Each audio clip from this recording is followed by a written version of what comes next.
everyone. Let's try this again.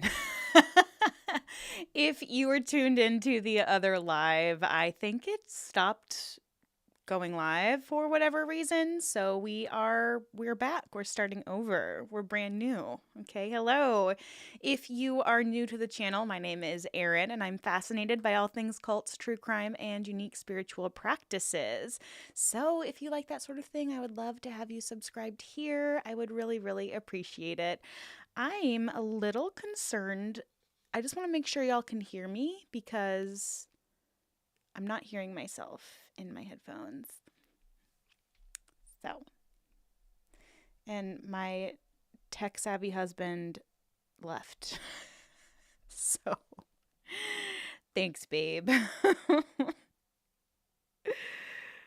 Let's see. I'm not hearing myself in my headphones. Okay, I think we're doing it, guys. I gave myself a little test and I can hear myself. So hi, welcome. Welcome to today's live. Now, friends, if you didn't see my video, I think it was back in November, end of November, early December. For whatever reason, the followers of the Twin Flames universe decided that they were going to create a two-part series where they, the followers, came forward and basically aired all of their grievances about the docuseries that came out a year prior, and then claim, not only like remind all of us that they were called a cult, but also try to say like, but guys, like, remember that we were called a cult? We're not. So they simultaneously brought up the fact that they'd been called a cult before while trying to deny that they are a cult. So it's my most recent Twin Flames Universe video.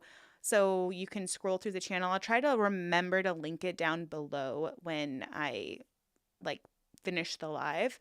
But if y'all are here, we're gonna just jump on right on in. We are gonna jump right in to watching this together and debunking some of the claims, because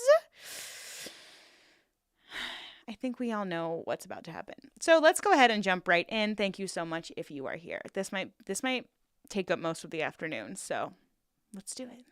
Thanks for being here, guys.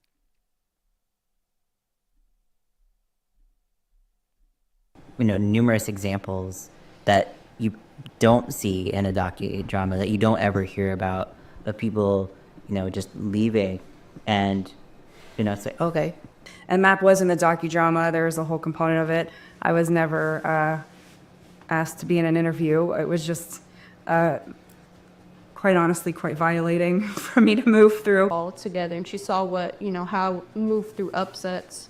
She kind of felt a little bit more relief and peace just knowing that I'm in the right hands.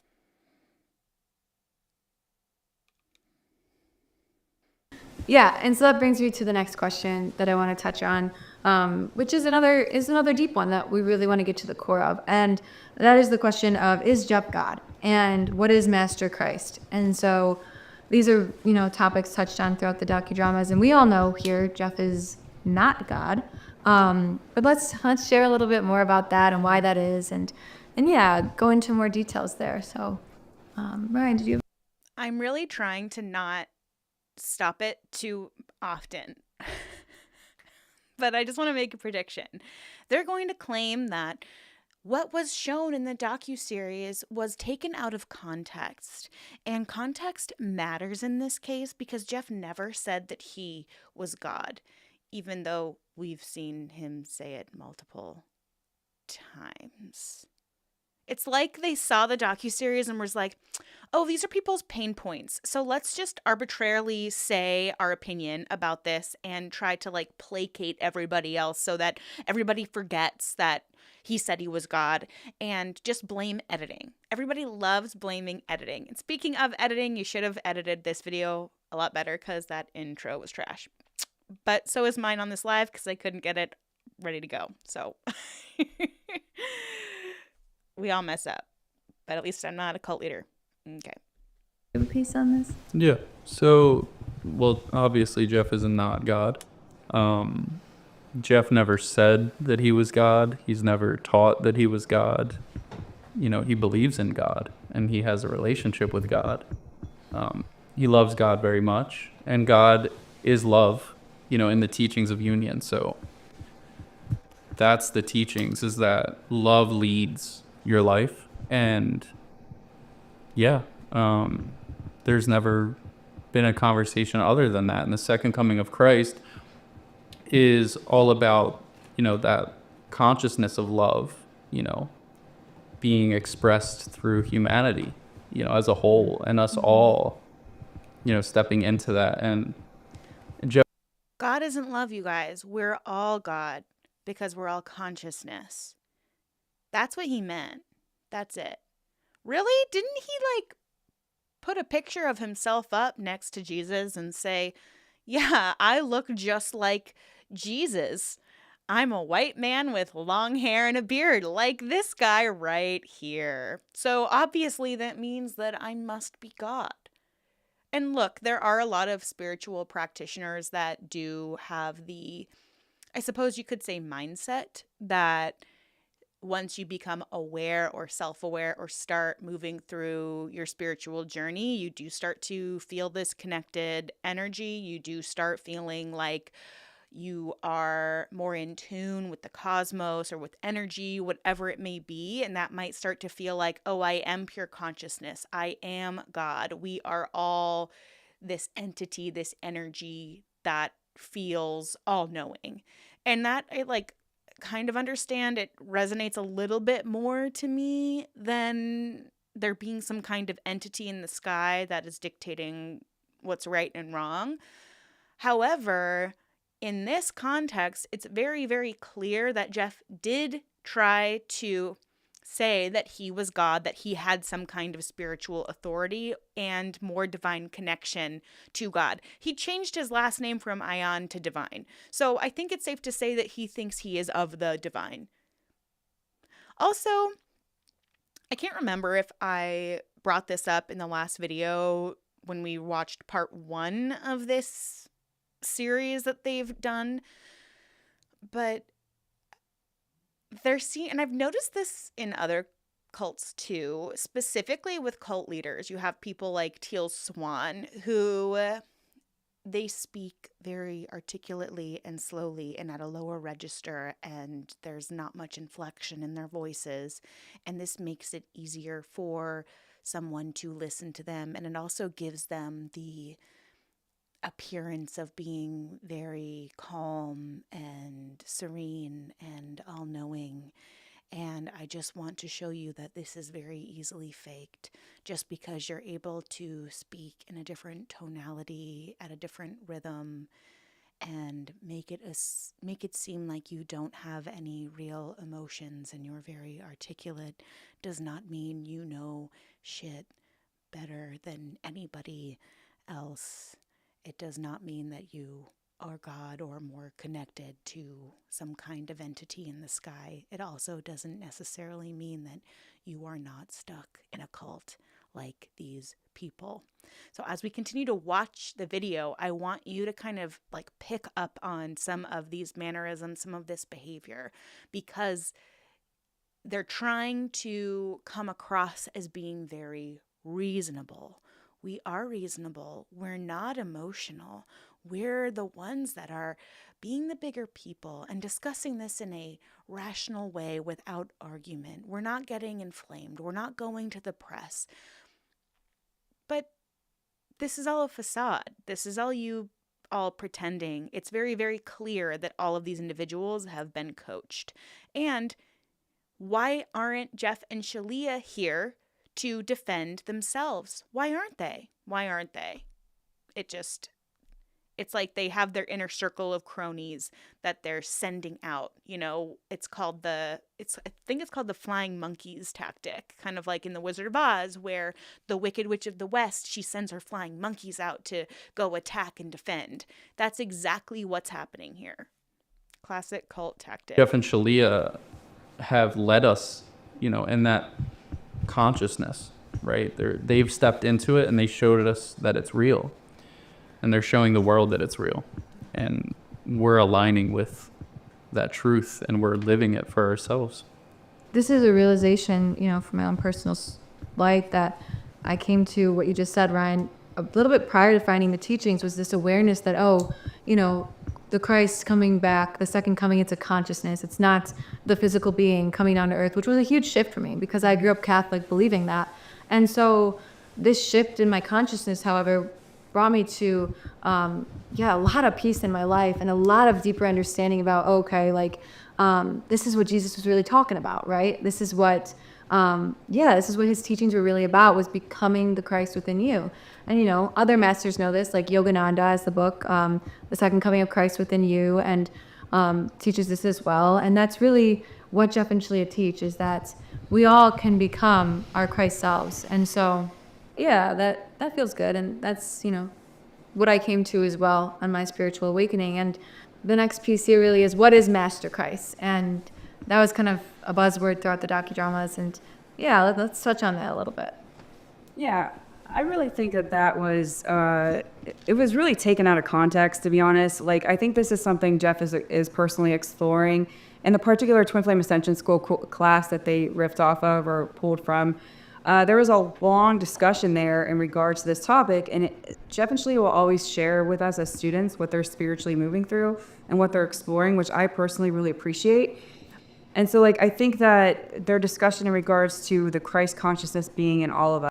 I love those harsh cuts. What was she saying that they cut out, that they were like, we can't say that. We can't have her say that because it's going to make us look kind of bad. Us and us coming into the space of Christ consciousness within us is what they're discussing. He is in no way communicating he's Jesus Christ. Jesus Christ is a completely different person, which we all love, adore, and respect. And that's not what this communication was. And I think it's been highly misrepresented and construed to put this particular narrative in place. Yeah, absolutely. And I agree with what you're saying, obviously, because I've come to the same conclusion for myself. And and I feel like it's, it's a buzzword because it freaks people out a bit. But really, there's not much to it other than they're showing us an example of what it's like to live a life where you feel your feelings and love yourself. And it's that simple. And, they've really taught us all that we all can become our own Christ selves. Like, that's why I'm doing this work, is to ascend, right? It's a twin flame and ascension journey for a reason, because we ascend, right, into Christ consciousness. And, spiritual leaders and masters have been teaching this for centuries and centuries and centuries. And so it's nothing new. It's just the next level and the next chapter of that journey. And so, I think that everyone can calm down a bit. And another topic that was talked about in the docudrama is just people. Something that I think is really frustrating when it comes to some of these spiritual leaders or cult leaders, they try to justify whatever they're doing by saying, well, a lot of other people have said this too. That does not mean that it is correct, appropriate. Doesn't mean that those groups weren't also cults. There have been countless cults that we have covered on my channel who were, the leaders were actually involved in another cult that got shut down. I recently made a one taste video, and the day I dropped it, I received an email from someone who was still in the organization, still in the cult, who basically wanted to support the teachings of One Taste, continue to support the cult, was so mad that I had posted a video because the leader's life was being ruined. And it's like, well, that's cause and effect, right? If you're destroying other people's lives, it's gonna at some point turn around and bite you in the ass. So just because your actions led to a consequence that you didn't like doesn't mean that the people calling you out are in the wrong. Just like here, just because other essentially cult leaders have said the same things or shared the same practices or operated a cult doesn't justify the fact that you're also doing it. Someone else murdering someone doesn't justify the fact that you decided to go murder someone. Well, Jeff Dahmer did it. Yeah. Yeah, and he got killed in prison because of it. So maybe we don't make these kinds of comparisons. And I'm not super familiar with all of the spiritual practitioners that this woman just, name dropped or whatever. But I will say that there is such a strong distinction between someone actually being like a spiritual guide and a cult leader. And oftentimes these cult leaders kind of derive their belief systems and practices from multiple different practitioners' belief systems to create their own unique thing that attracts more people to that group, because then their group is somewhat familiar, but it offers this unique positive thing to people. That's what draws people in. So for instance, if you're really into law of attraction, but maybe you've felt like it's too it promotes too much, I find a group that practices a more like rational based way to do law of attraction, but that group might be even more dangerous than this toxic positivity itself, because you're getting sucked in. You're investing a lot of money into coaching, which is what Jeff and Shaleia do. They encourage people to invest money in their programs, invest money in their food plan, invest money in coaching, go to their summits where they make hundreds of thousands of dollars by throwing one summit. So just because other essentially cult leaders have done what you're doing doesn't justify what you're doing, especially if they were a cult. Like, well, this person leads a cult. Okay, that doesn't make it good. Let's keep it on going, because I know I can talk for a very long time. Feeling like uncomfortable about leaving. They felt like maybe they'd be threatened. And I think there was even, because I watched them as well. And there was like these people who kind of would say they felt like people were coming after them. There was this energy.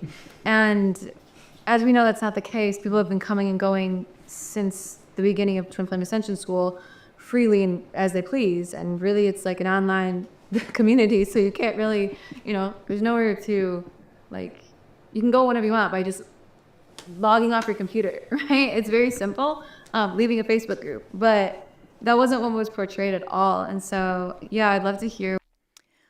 Before we hear from them, I want to take a second to just share that I hate this argument. Well, it was an online community. A cult's location doesn't necessarily make it or change the insidiousness of the cult experience itself, because inherently cults don't just operate from certain locations and compounds and all of that, especially with where we are now currently with technology. Cults are all about indoctrinating people and changing the way people think, changing and creating these attachments that people have to people within a community. And if you happen to be somebody that doesn't feel like you have an in-person community, you may seek one online. And based off of those connections within that community, the things you're hearing from the leader day in and day out, over and over and over and over again, you are getting indoctrinated. You don't have to be stuck at a compound, unable to leave and be trapped in order to still be involved in a cult and shamed for leaving, or being made to feel very, very guilty if you do leave. The thing about these cults, especially considering that a lot of people got involved during the pandemic or leading up to it, is there's an emotional attachment to the group and to the individuals within the group. And also, if you start feeling good, let's say you're someone that's feeling really down on yourself, you're really wanting to fall in love, you are seeking out answers, you feel like you don't have an in-person community, and you find this community online where you start feeling hopeful for the first time in your life, and people are telling you how amazing and wonderful you are. And you also start doing your own inner work to feel better about yourself. In any cult, whether it's in person or online, there's going to not only be this dependency on the group and the teachings and the leader, there's also going to be credit attributed to the group or the leader. If you listen to some of the things these very people are saying, they're expressing how much this group, how much Jeff and Shaleia changed their lives.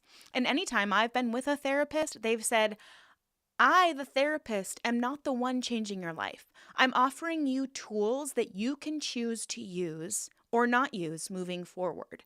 So if I give you a tool that helps you recognize when you're getting triggered, maybe if you utilize that tool, instead of allowing yourself to get triggered and say, yell at your partner, you're instead able to use this tool to reflect really quickly and say, oh, okay, I'm feeling triggered. Why do I feel triggered? Oh, okay, I should bring this up with my partner in a very calm and rational way, right? It's the difference between facilitating or offering a solution versus crediting a single person for that solution. That's like getting a meal plan and a nutritionist and a personal trainer and giving them all of the credit for giving you a program to follow. Or conversely, getting angry at them when you don't lose the weight or don't gain the muscle because you did not go and follow their plan. Because at the end of the day, they're not the ones watching you and making sure you're changing your behavior and your patterns. You're doing that for yourself. You have to do that for yourself. And what I have found with these groups, whether it's in person or online, there is this inherent credit and dependency on the leader. And not only that, the leader oftentimes demands that appreciation for your growth. And that's why they want to keep you there. So it's not just, oh, someone came after me for leaving. It's also this guilt that you feel if you do leave because you're abandoning your relationships. You would be abandoning yourself if you stopped doing what Jeff and Shaleia say. You are turning your back on the group. And not only that, you get kicked out of their Facebook group if you dare to ask a question regarding Jeff and Shaleia and these docuseries. If you deign to point out at all that there is some issue with some of the things that Jeff is saying, or you point out flaws in his arguments or any of his flying monkeys arguments, they kick you out of the group because they don't want anyone else in the group to dissent or see a differing opinion. So it doesn't matter if a cult is in person. Is it more dangerous if it gets to the level where it is in person, like this supposed alleged commune that they are potentially trying to build and create within Twin Flames universe? Absolutely, it's a problem. But a cult online can exist, and they do exist, and it's only a means to escalate that connection and that dependency on the group so that inevitably you not just share a lot of your money with them because they're going to keep telling you, oh, if your twin flame isn't here yet, just spend more money on this course and then this course and then this course. They're going to escalate that encouragement of spending money to come to our summit. Oh, you liked the summit? You met someone at the summit? Move to our compound. It just escalates. This is the wave of the future. This is how cults are growing. Look at Nature Boy. I mean, Nature Boy started online and then he got people to follow him to country hop all over South America. And thankfully now he's in prison, but it happens. So please never discount the effect that an online group like this can have an impact that is detrimental to you or your friends or your family's mental health and person in general. What you all have to say about that and how you know, if you have anything to say towards the people who felt that way. I think you can see, numerous examples that you don't see in a docudrama, that you don't ever hear about, of people, just leaving and, say, okay, that's what you decided to do. Like this journey is not for you at this time, or maybe you don't feel like it resonates for you. It's not right for you. That's okay. We wish them well, and then we move on and continue on our journeys. And I think that's that wasn't part of the clips that you saw in the docudrama. You didn't see the clips of people leaving when they were in the live classes, and Jeff and Shaleia would say, like, we wish them well. We would hope that they would be with us, but at the same time, we aren't attached to them and we let them go. And I think that's the experience that anyone who decides that this path is not for them would experience, is just, hey, we love you, we would love you to stay with us, but if you decide you want to move on, then that's a personal decision. And we don't want you to, we don't hold anything against those people that decide that that's not right for them at this time. Yeah, I'm pretty sure in the first 5 free TFAS classes, someone leaves the class and they go through that right at the beginning of the exact process of what happens when someone leaves, which is, we wish you well, wish you would have stuck around for the ride all the way to like your union. It's different when you take a class and you're like, this is a red flag, it doesn't really resonate, I'm going to dip, versus, oh, you've been in this group for 2 years, longer, months, just you've invested so much time in the group and you finally leave. And then that's when you lose it all, because you've created these connections with people, this community with people. It's like, what is the fallacy? Not the false equivalency. This is what they're doing right now. It's a false equivalency. Someone going to a church and saying, this doesn't really resonate with me, no thanks, I'm going to go. And someone going to a church for 5 years and discovering that the pastor is a creep and then trying to speak out and then leaving and getting shunned. Those are false equivalencies. They're not the same thing. So it's another tactic that cults constantly and commonly use in order to try to, make themselves look like, oh, we just let them go. People leave the first 5 classes like so quickly. Okay, what about the people that have seen through the bullshit and then finally get the courage to leave? What about them? Can you touch on them? Maybe they will. Or not touch on them. You know what I mean? Talk about them. Let's not touch on anyone, okay? Thank you. Union and stuff, but that's okay. Like, who cares? It's just a compassionate feeling because, yeah, like, we're all just here to build a life of love, and we've made friends and made a beautiful life for ourselves, like all of us sitting here. And so, of course, we want that for everyone, but not everyone has to choose that. It's all okay, and it's not nothing wrong with making a different choice, right? Yeah, I was just going to share, like, we choose to, live these teachings. So if somebody, leaves, I might not talk to them, and not because, I got a problem with them. I actually usually just move on with my life. And it's not that I forget they existed. They're just existing in a different way, and they're choosing different things. So I move forward, they move forward, and that's how it's always been. There's never been like anything other than that. It's very peaceful every time that somebody leaves for me. So that's their choice too, right?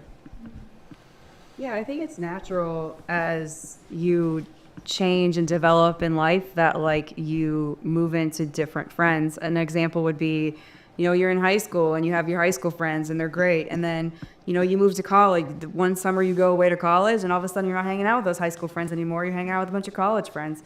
And then after college you move, high school and college aren't cults. You just like move from one space to another and live your life. Like, it's kind of quite normal to like continue to grow and transform and change and be around different people as you choose to do that. So sorry. high school and college aren't cults. Who besides the Republican Party says that? What? It's another false equivalency. And you can argue, like, I totally understand the ideology behind, like, public school. Kind of, it does indoctrinate students in a certain way to, like, stay in line. Da, da, da, da, da, da, da. That's not what this video is about, though. I just think it's funny to point out that, like, an education system that long term helps people in their life and doesn't force anyone to stay and doesn't isolate anyone and doesn't keep them away. When you go to school, you go home to your family after, okay? You're not isolated. When I was in high school and college, I was constantly having debates about differing opinions. You're not going to have that in a cult. Our professors, our teachers would encourage us to get into these like heated debates. I had a class in high school called Theory of Knowledge, and it was basically you would find a topic and it was like a debate class. You would be arguing opposite points, and it was incredible. It really helped me learn how to critically think. And this is not what this group doesn't want you to critically think. So to infer that or to compare the two, when no one's calling high school or college a cult. Can we stay on track? Okay, I thought you had a PhD, babe. Like, let's stay on track and like really, really focus in on what the task is at hand. And I'm so sorry, the guy in the hat. That's her husband, and I'm just like, he might hate his wife. I mean, he's just like, get me out of this room, get me out of this group. He's heard her say this so many times. If you had somebody like, for example, I, recently retired from the military. I was around military people all the time for 20 years. I haven't been around a military person in a really long time. Doesn't mean that I was in a cult. I was in the military. I don't know. A lot of that military training looks eerily similar to a cult.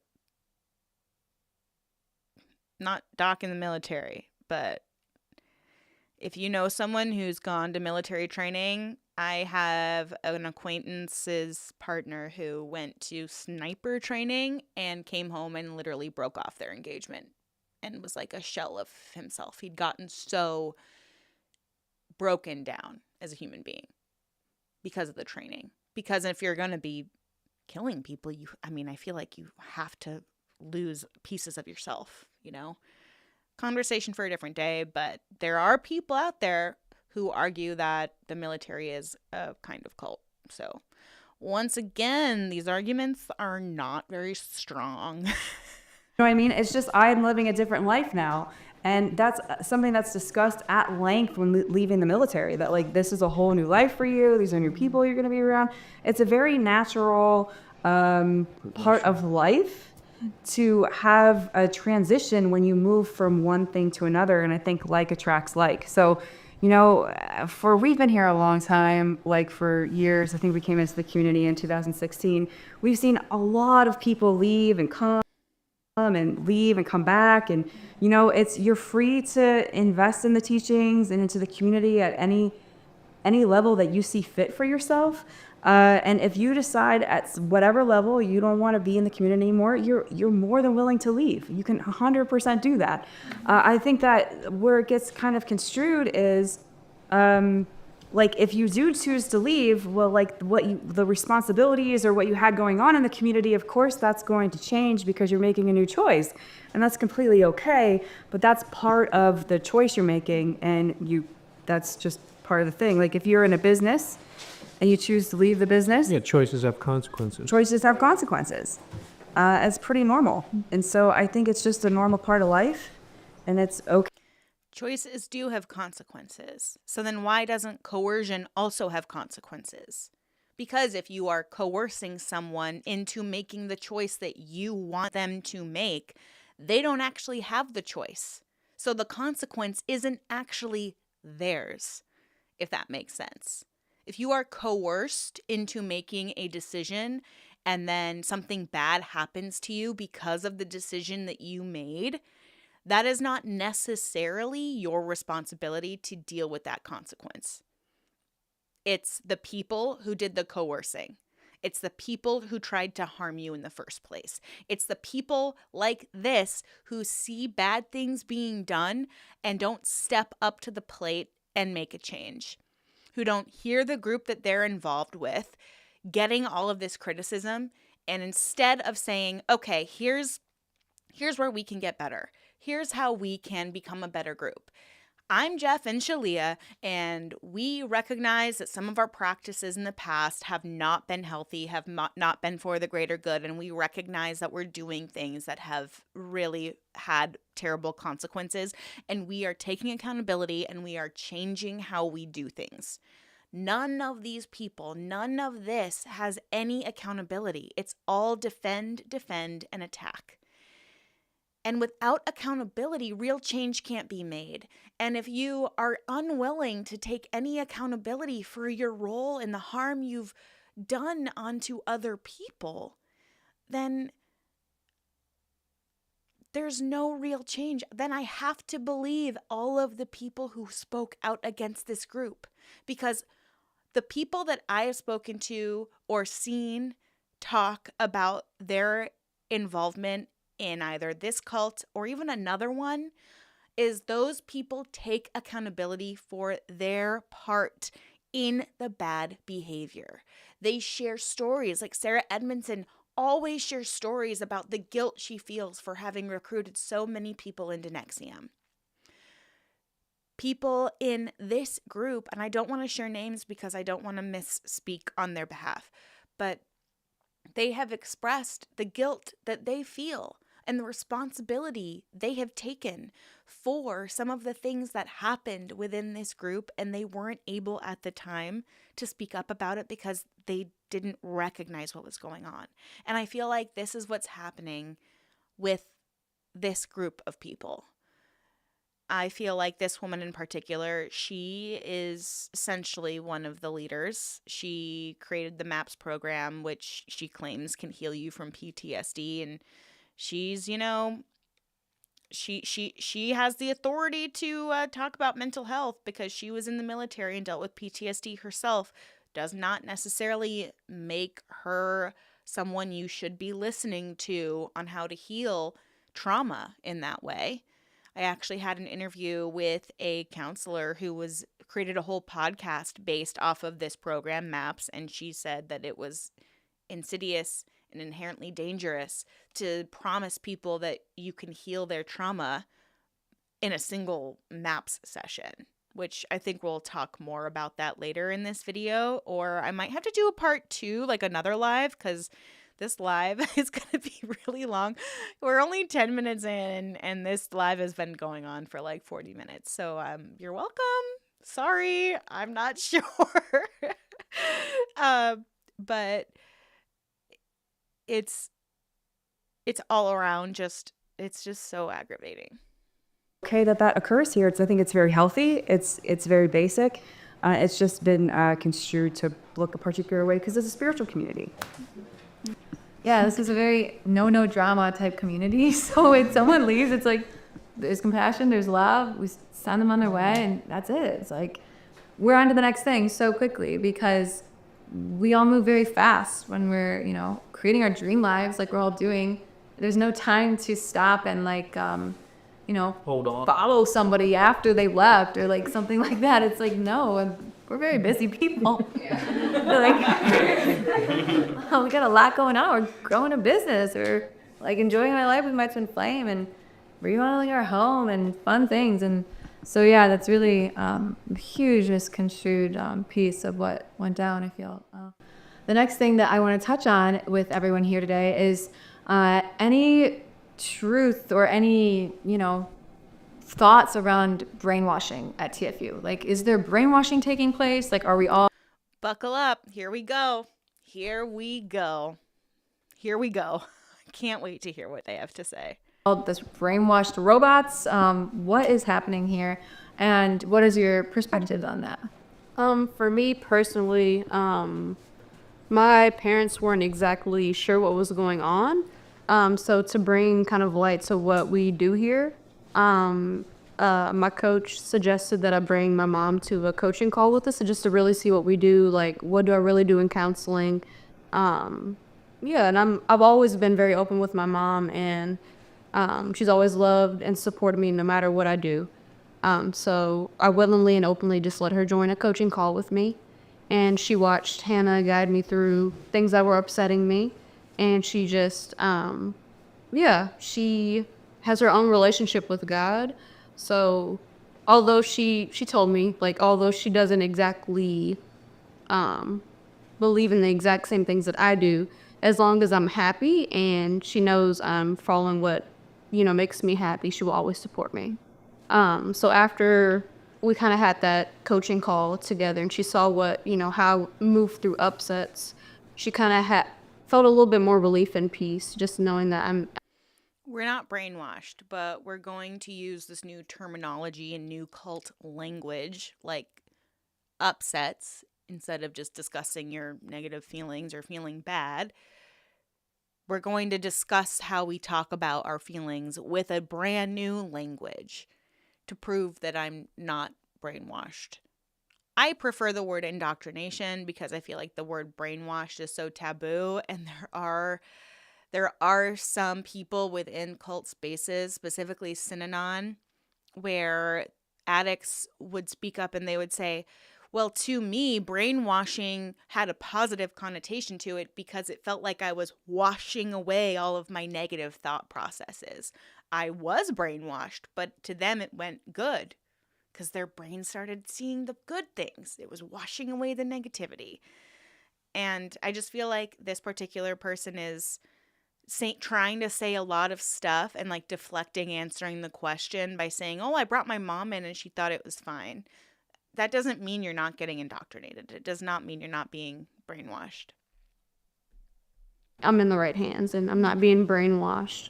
It's just really just how we move through upsets. It's unique and it's different. But we're really getting to the core of what's like making us upset. We're not putting a bandage over it.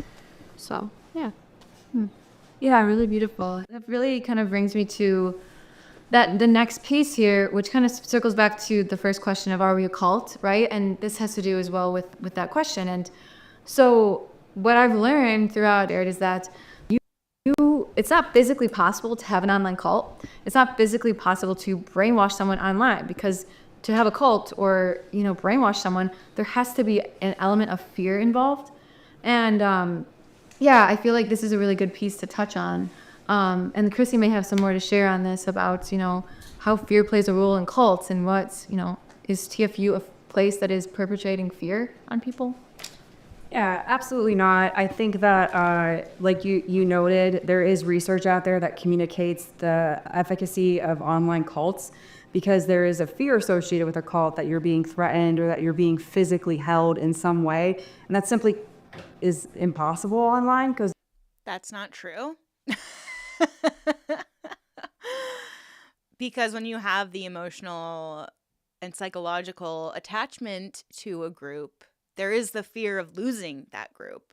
There is the fear of, if you are feeling good because of some of the things you're learning within this group, there is the fear that if you leave, you'll revert back to the life you had with the group because you've given all of the success that you've experienced, you're putting it on someone else instead of embracing the fact that you were the one who was able to use those tools in a positive way.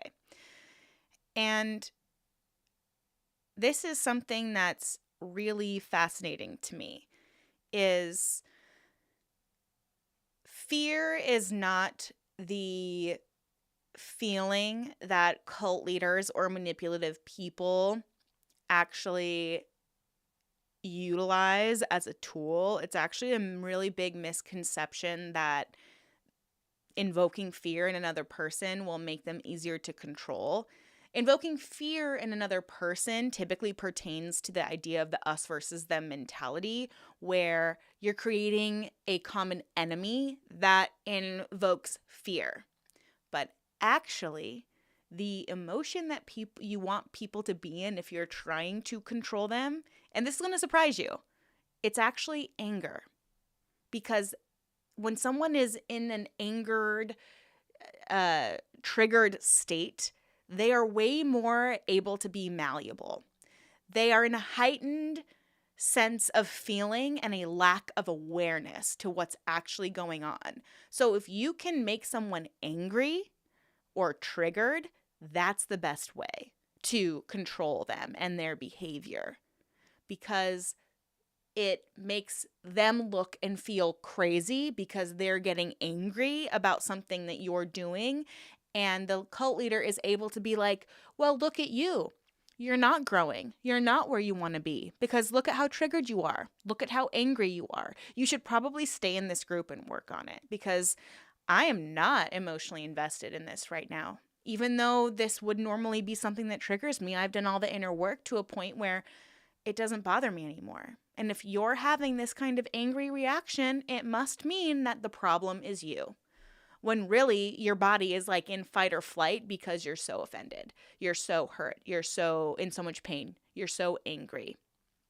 And that can pertain to being angry at the common enemy as well. So it is very, very, very easy for someone to get involved in an online cult and be controlled by anger. And we just have to look at the scope of the situation that we are in. If you look at the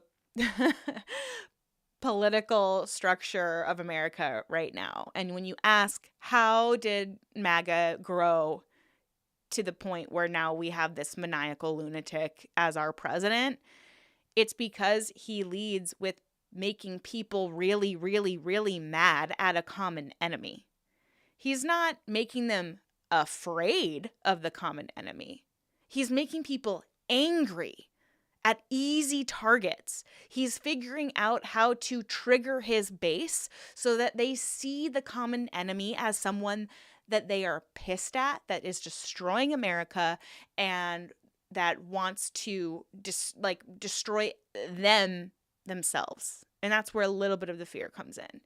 But anger is the emotion that is the most easily controllable. So think about that next time someone intentionally tries to piss you off. Find a way to breathe through it. Don't succumb to it because they're just trying to manipulate and control you and make you look and feel like you're the crazy person. It's like gaslighting you, basically.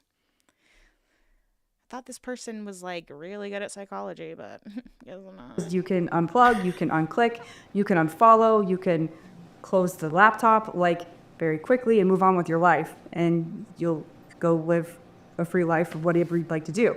So I don't necessarily think it's possible. Research is out there that proves that it's not possible. I think that if you're living in a state of fear because you're choosing to be in fear, everything's going to scare you. And I used to be like that. I used to live in a place of fear on a regular basis every single day. And this work is what supported me in moving out of that space. I used to be scared to go to a salad bar. I used to be scared to interact with somebody. I used to be scared to be in conflict with somebody. I used to feel fear all the time. And because of this work and because of moving through a lot of trauma and healing, I don't feel that way anymore. I feel completely different. I feel completely at peace. And that's something that I'll always communicate, is that this work only ever brings you into deeper peace in your life. And if you're in fear and it's something that you're just not willing to move through at this time, that's okay. It's okay to... Just based off of the research I've done on people who particularly subscribe to the twin flames ideology just in general, I have seen, just my opinion, based off my perception of reading some of the posts, whether it's on Reddit, it's in the forums, whatever, these are some of the most miserable people I've ever seen. And it seemed, because there's this pain that comes with unrequited love. And if you're constantly fixated and it's not give you the attention, the respect, the love that you desire from them, it is heartbreaking. It is miserable.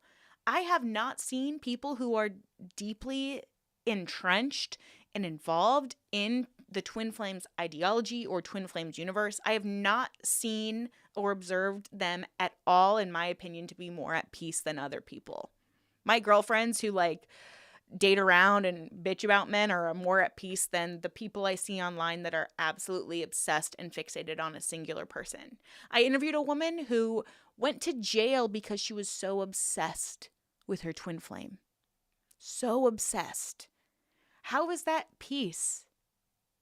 How is that peaceful? Whenever I have felt the energy of like, because I'm someone that I do get fixated, whenever I have felt that fixation, that almost like limerence feeling, or I get fixated on a goal or obsessed with a new hobby, it might feel exciting at first, but it gets to a point where I can recognize this is not a good feeling to be in. It's like this obsessive, intense, painful experience sometimes, especially when I remember having questions about my romantic life. It was never peaceful. So to say that this is all just bringing peace, I think is woefully and horribly misguided and false. Just to put it quite plainly. Be moving through that. It's okay to not feel like this is a good fit for you anymore at any given time and choose to move on and do something else. And we really hope that they find what they are seeking.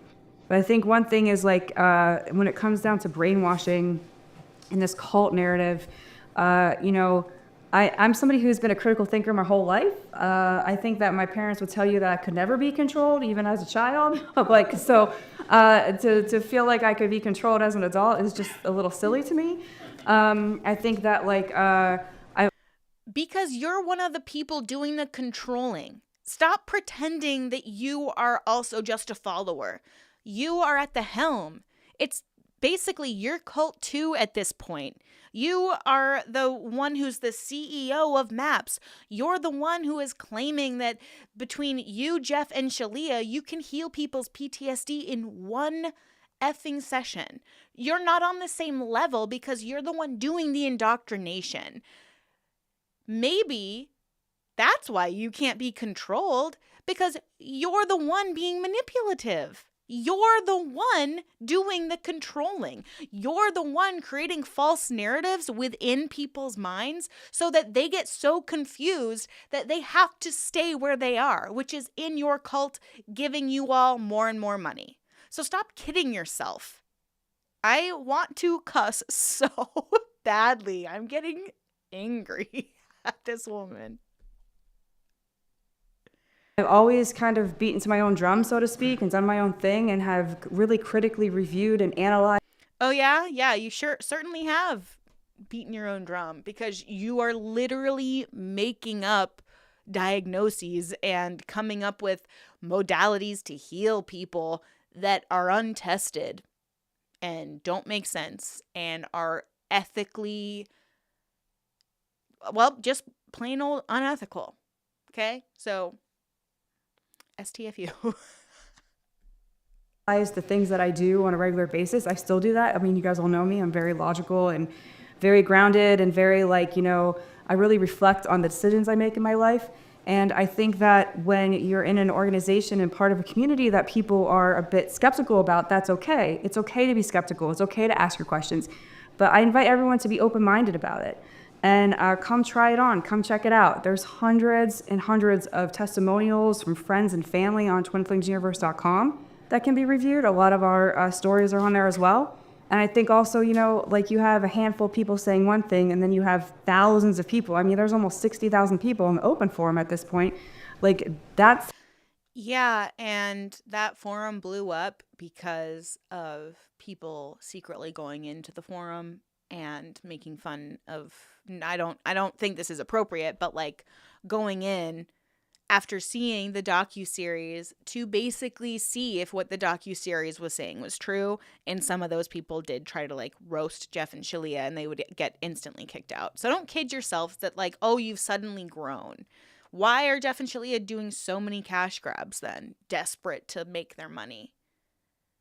Why? And I'm sorry, but if you want us to believe the testimonials of the people who had positive experiences in your group, who are deeply indoctrinated into your ideology, then we also have to listen to the people who were brave enough to speak out against a group and against two individuals that have a ton of money to use against anyone that speaks out. So who am I going to believe? If you want me to believe one side of the story, you have to also consider the other side of the story. And that goes both ways. But I think we have to also consider who's more indoctrinated, who has a benefit. Also, I mean, I've been to conferences where people have been like, hey, are you having a good day? Can you give us a positive testimonial? And maybe you just had like a really good experience in a workshop and you're like, oh my gosh, yeah, this thing is great. It feels life-changing, da da da da da. And upon reflection, you're like, actually, I don't know if that resonated so much. How do we believe all of these testimonials? Because the people that you handpicked to be in this particular video to speak out against the cult narrative, are we supposed to believe them when no one on your side has taken any accountability? Whereas people on the other side have said, I did this, I did this, I did this. I feel guilty about it. Here's my true experience because I know I was also a perpetrator and also a victim. She is not a victim. She is one of the highest ups in the cult.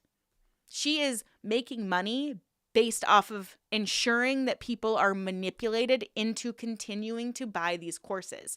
The more people that buy into what Jeff and Shaleia are selling will buy into what she is selling because it's a part of the same organization. She is not on the same level as the other people in this group who are more on the followers' side. And let's notice who's driving the conversation. It's two people, really. Her and the other woman in white with the very nice teeth. Those are the people that are driving the conversation. What about these other folks? Do we even get to hear from them? Do we? Do they have a voice here? Or are they just here to prove power in numbers? I'm sorry if I'm getting a little snarky, but It's happening for a reason. That growth is happening for a reason. And so there's something real in this organization. That love is there. And I think that's what we want to share, today as we talk about that. That's what I see as we all talk today is the love and peace that's there for everyone. It's a beautiful thing. Yeah, I had something to share about that too. I had a pretty cool experience. Like one of my family members had texted me and she was like, what are you doing? Like you seem so happy, you seem so peaceful. And this was like a few months before the docudrama had come out. So I was like, oh, I work with, or I invest into coaching with Twin Flames Universe and I do the mind alignment process. So I shared that with her. And yeah, so she checked it out. And then when the docudrama did drop, she immediately texted me. She was like, oh, what's going on with this? And the first thing I asked her, I was like, does it look like I'm in a call? Do I like you interact with me like every week, right? We see each other in person. So I was like, does it seem like I'm in a call? Does it seem like I'm brainwashed? And immediately her answer was no. So she was able to like let that doubt go immediately just because she knows me as a person and she was able to see like, oh, this is not, like I'm not a brainwashed cult person. I'm just a regular girl that's just like, living my life and desiring self-development. So yeah, that's funny that you shared that because When the docus came out, says every person in a cult ever. And also I think that she was like very new to the group. So I know that there was some inner restructuring when Twin Flames Universe started getting more media attention because they were starting to be accused of being a cult before the docuseries even came out. So it wouldn't be surprising to me if they tried to change how they were operating a little bit. And we're going to wrap this up soon. I will go live again, probably within the next week or so to finish this off. I just want to find a good place to conclude, but we'll be wrapping it soon. I had a similar conversation with my mom, and she was concerned, and her right to be concerned because they're scary looking, but it wasn't the scariness of it was all a facade, right? It was all this illusion perpetrated on us, and so I really got clear with her and I said to her, I was like, do you think I'm in a cult? And she just she couldn't say yes. She was like, no, like, I don't. Like, her heart knew the truth because she's only seen my life get better. Like, you know, buying a home with my twin flame, coming to uni with my twin flame, living like my best life. Like, that's literally what I've been doing. She couldn't deny it. And so I felt really good to set those fears at ease with her. And thank you for sharing that as well. Yeah, so the next piece really here is, which they focus on a lot. So we'll conclude there. I think we all know how I feel about that last little bit. The thing is about cults, I've said it in every single cult video I've ever made, so if you've been here before, I'm sorry if this is redundant, but there's always something good. Your life always looks better or feels like it looks better at the beginning. I don't know for sure if any of these people in this video have been in the group long enough or have the history that a lot of the people who spoke out in the docuseries. I don't think they have the same experience. And the whole reason cults exist is because there's always something positive to offer at the beginning. Always, always, always. It always looks good from the outside. Well, sorry, I should take that back. It always looks good at the beginning, at the onset. And then once you get deeper and deeper and deeper, you start to see the cracks. And so if anyone from Twin Flames Universe is watching this, you have to consider the fact that if we're listening to your story, you have to listen to the other people's story who were brave enough to speak out on a massive platform. They weren't making millions of dollars to speak out. They were sharing their story in an effort to protect others from having the same experience. They wanted to protect others. What you guys are trying to do with this video is protect yourselves, because there's a monetary incentive. And all these people that are speaking out, they're not Jeff and Shaleia. They want to get the cult leaders' approval. If Jeff and Shaleia really, really cared about the people that were in their group, they would be the ones taking the heat. They would be the ones sitting on camera and discussing it. Instead, they found their most loyal supporters and put them up on a pedestal, probably made them feel really special, really important, and said, we want to hear from you. We want to share your story. Don't take any accountability for us. Just share your story. And then they put their little cohort in there, their other leader, their little trio leader, to make sure that everyone stayed in line. I wouldn't be surprised if Jeff and Shaleia were behind the cameras watching. So you have to just consider the fact that what if the people in the docuseries, the survivors of this group, are telling the truth? I have a lot of really good content coming up for you guys. I have actually some mothers who have been estranged from their parents. I have a couple mothers who've been estranged from their children who are still in TFU that want to do an interview with me. So I will be bringing that to the channel soon. I'll be going live again later this week to finish up this video. And my computer is about to die. So unfortunately, I need to sign off. But thank you guys all so much for being here today. Stay safe out there, ask questions, and always stay skeptical. I'll see you very soon. Bye.